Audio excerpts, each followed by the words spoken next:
Okay, here we have David practicing his juggling. So let's talk about how to teach a kid how to juggle.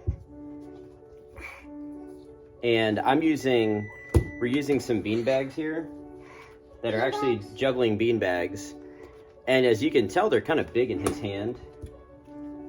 I wouldn't go any larger than a bean bag of this size. Yeah, right. If you have like a hacky sack that's a little bit smaller, you can use that too. It's okay that it's this size for now with 2 balls, because when you're juggling, you obviously don't need to hold 2 at the same time. Once we work up to 3, he's going to need to put 2 in his starting hand, at least to start. But right now, we're just going to hold the 2 balls. So hold the 2 balls, buddy. And then we've already gotten to step 2 right now. Let's back up to step 1, okay? So take 1 ball, David, and hold your hands flat in front of you like this. And I want you to throw it back and forth in an arc from one hand to the other.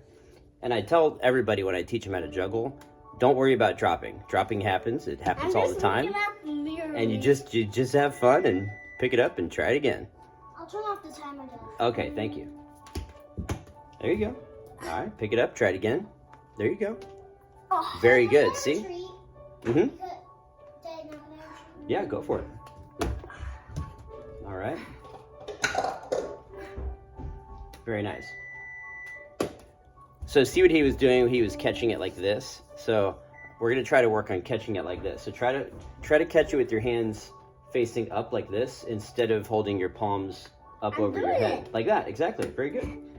Very good. So you want to throw the ball back and forth from one hand to the other with the hands flat out in front of you, like that. You want to do this. Very good, David. You're doing great. Back and forth. Back and forth. That's right. So once they can go back and forth like that, you can put 1 ball in each hand now. And I start by telling kids to first crisscross them in the air at the same time. Do you want to try to crisscross them at the same time? Yeah. Okay. So let me see you crisscross them at the same time. Like that. Exactly. That's what you want to do. You want to teach the kids to crisscross them. And then eventually you want to teach the kids to go one before the other. Okay, so there's the crisscross.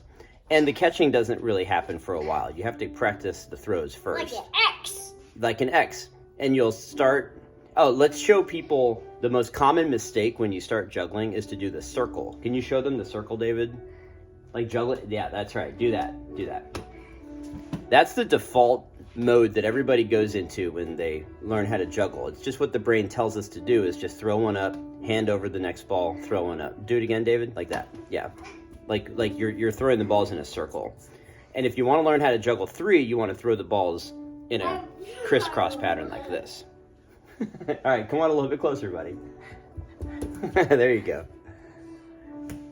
Very good. Okay, now that was the crisscross move, what he just did. So let's try that again. So can you crisscross? And I tell kids to start with the hand that is not their dominant hand. So he's right-handed. So I'm going to tell him to start with his left hand as his first throwing hand. And the reason I've found over the years is because it has to do with like the brain kind of relies very much on the dominant hand.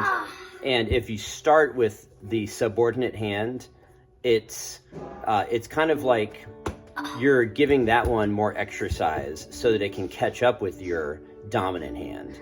And it tends to work as I see kids juggle. I tell them to always start with their subordinate hand. There's other theories as to why too, but that's about the simple way to look at it. Yes, like that.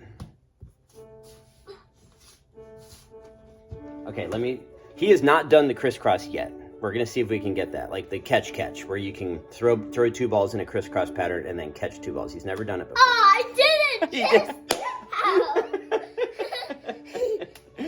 And you just saw it for the very first time along with me. Very good, buddy. How does that feel? Good. Oh, man, the joy of juggling. Everybody loves juggling. Who doesn't love juggling?